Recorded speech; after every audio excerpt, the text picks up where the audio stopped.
Senate Committee on Banking, Housing, and Urban Affairs will come to order. Welcome to our witnesses. We face an uncertain world with many geopolitical challenges, from Russia's continued brutal invasion of Ukraine to ongoing conflicts in the Middle East to an increasingly aggressive and capable Chinese military. We know that China's built that military capability with the help of some of America's biggest corporations and even American tax dollars. For too long, our government was willfully blind to the threat China posed. Multinational corporations eager to move jobs wherever they could pay ever lower wages lobbied this body, and presidents of both parties failed us for permanent normal trade relations with China.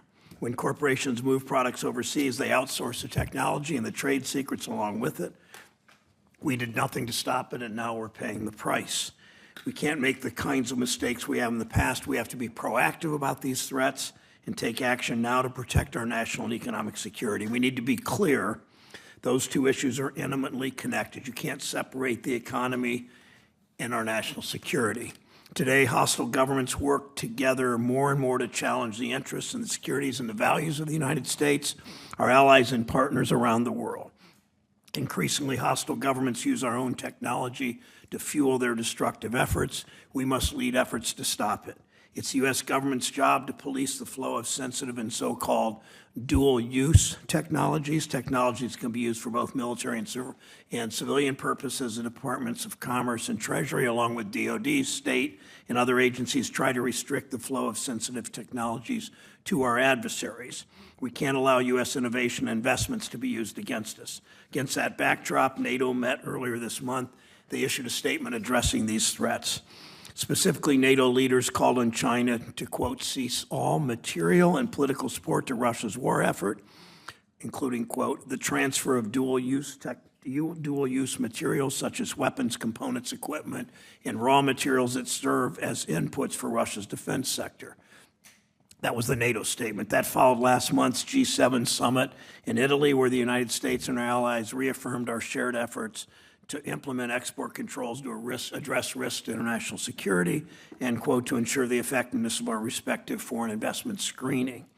The G7 leaders also noted that measures designed to address risks from outbound investments could be important to complement existing tools of targeted controls on exports and outbound investments. A core element of this committee's work has been to establish and conduct oversight over our export controls, investment securities, and Defense Production Act authorities. Treasury and Commerce have had active and growing caseloads since our hearing last year. They've expanded controls on semiconductors, equipment, and services that could support China's semiconductor ecosystem.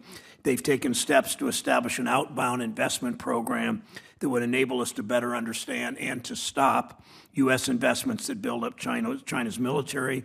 They recently issued a proposed rule that would significantly expand the Committee on Foreign Investment in the U.S.'s ability to review foreign real estate investments near military bases like Wright-Patterson Air Force Base and Yars in Ohio. It's the kind of action I and many from both parties have been pressing for. I hear from farmers in Ohio near our military installations who are very concerned about this. As we use our export control and investment security policies to restrict China's ability to use U.S. technology and investments to advance their military capabilities and human rights abuses, we must also bolster our own domestic capabilities.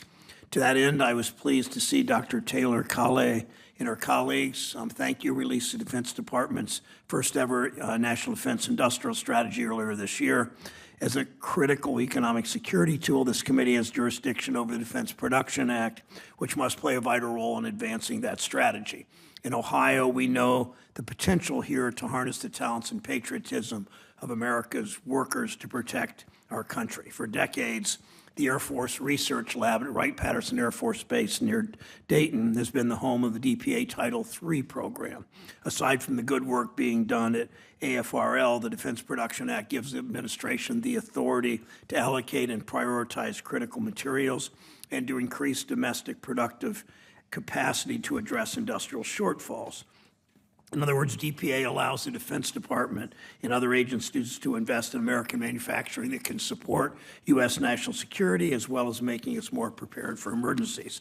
This work couldn't be more urgent. For decades, corporate offshoring and consolidation and restructuring, essentially just another elite business school term for finding new ways to screw workers to increase profits, all weakened our domestic manufacturing sector. Let me say that again. For decades, corporate offshoring, consolidation, and restructuring, all with the aid and assistance of too many members of this body, all weakened our domestic manufacturing sector. Ohioans know well what it's done to cities like where I grew up, Mansfield, our families, our economy. Increasingly, people in this town finally are waking up to how it's weakened our national security.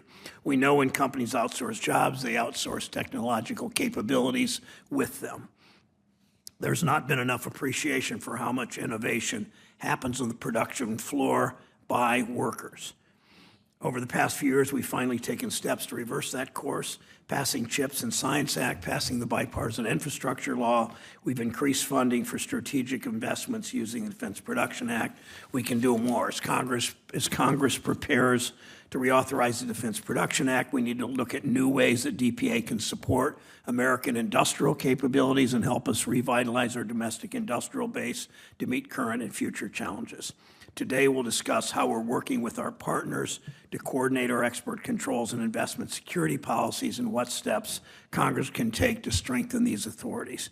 We look forward to testimony from this panel who can update the committee on their important work. Senator Scott.